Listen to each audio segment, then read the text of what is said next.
नमस्कार दोस्तों, हमारी आज की कहानी का नाम है अफसोस। सुनैना और मनोहर अपने जीवन से काफ़ी संतुष्ट थे। दो बेटियां मालती और लता, और उसके 10 साल के लंबे इंतजार के बाद और कुछ मेडिकल उपचारों और भगवान से हजारों मिन्नतों के बाद जन्मा उनका प्यारा नितेश। बड़े लाड़ प्यार से उन्होंने अपने बेटे नितेश को बड़ा किया था। अच्छे स्कूल में उसे पढ़ाया, पेट काट काट कर अपनी हैसियत से भी ऊंचे कॉलेज में नितेश को दाखिला दिलवाया। नितेश भी होशियार था। पढ़ लिख कर वो एक अच्छी कंपनी में नौकरी पे लगा। बड़ी बेटी मालती की शादी हो गई। छोटी बेटी लता की भी शादी एक अच्छे परिवार में हुई। लड़का वॉचमैन था, पर सुशील था, संस्कारी था। बस और क्या चाहिए।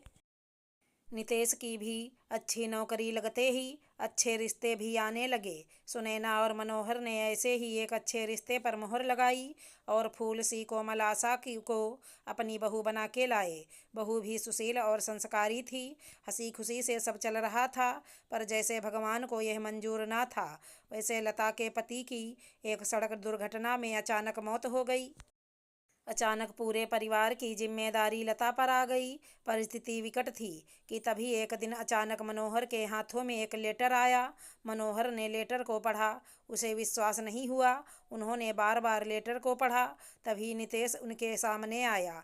उसे देखते ही मनोहर ने पूछा, नितेश, ये क्या है बेटे? तुम अपना तबादला शहर में करवा रहे हो और हमें बताया भी नहीं। नितेश ने रूखे स्वर में कहा, क्या बताना पिताजी, आप तो ये छोटा सा गांव छोड़ने के लिए तैयार होते ही नहीं। शहर में काफ़ी अच्छा जीवन हम जी सकते हैं।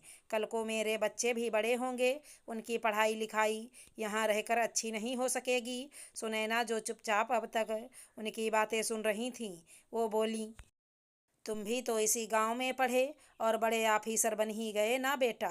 क्या खराबी है गांव में? नितेश ने मुस्कुराकर कहा, माँ, मैं अपनी लगन मेहनत और होशियारी से ऑफिसर बना। अगर शहर में अच्छी पढ़ाई लिखाई मिली होती तो आज मैं डॉक्टर या इंजीनियर होता। बस पिताजी, मेरे तबादले की मंजूरी मुझे मिल गई है। बस अगले हफ्ते ही हम शहर को जा रहे हैं। कंपनी से मुझे रहने के लिए घर भी मिल गया है। मनोहर ने हताश स्वर में कहा, बेटा, जैसी तेरी मर्जी। तेरी खुशी में ही हमारी खुशी है। तू कहेगा तो हम भी तेरे साथ। बात को काटते नितेश ने कहा, पिताजी, मैं और आशा ही शहर में जा रहे हैं। आप लोग शहर के तौर तरीकों से अनजान हैं। आपको वहाँ नहीं जमेगा। मनोहर ने हताशा से कहा, हमें नहीं जमेगा कि बेटे तुम्हें नहीं जमेगा। ये अनपढ़ गंवार माँ बाप तेरे शहर में तेरी कथित शख्सियत को खराब करेंगे, यही चिंता है ना तुम्हें? छोटी बेटी चुपचाप खंभे की आड़ में उनकी बातें सुन रही थी कि बड़ी बेटी अभी अभी अपने ससुराल से लौटी थी। उसने बैग रखते हुए पूछा, क्या हुआ पिताजी? मनोहर ने हंसकर कहा, कुछ नहीं, तेरा भाई बड़ा हो गया। 2 हफ्तों के बाद नितेश और आशा शहर की ओर निकल पड़े। पीछे सुनैना और मनोहर अपने इकलौते बेटे को आंसू भरी आंखों से देखते रहे।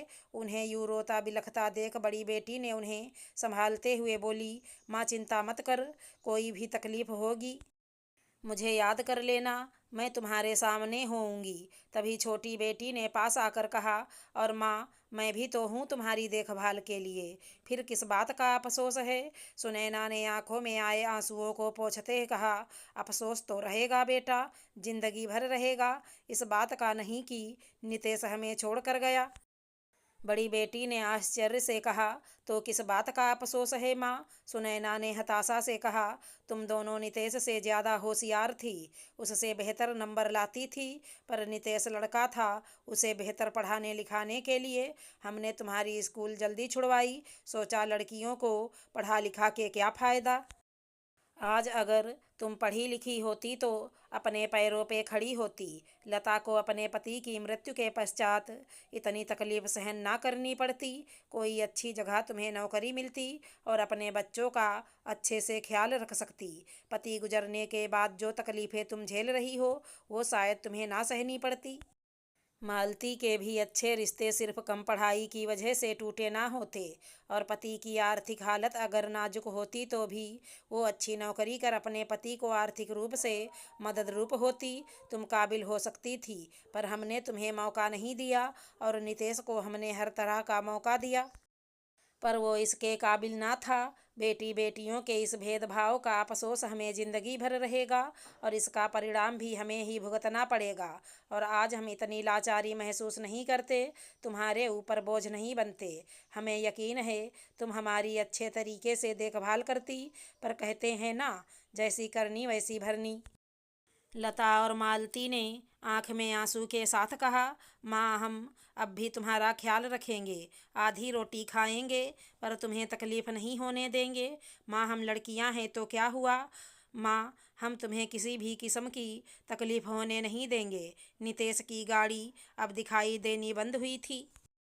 सुनैना और मनोहर के आंखों में अब भी आंसू थे, शायद अफसोस के हों। अगर हमारी कहानी पसंद आई हो तो चैनल को लाइक शेयर सब्सक्राइब करें। राधे राधे दोस्तों।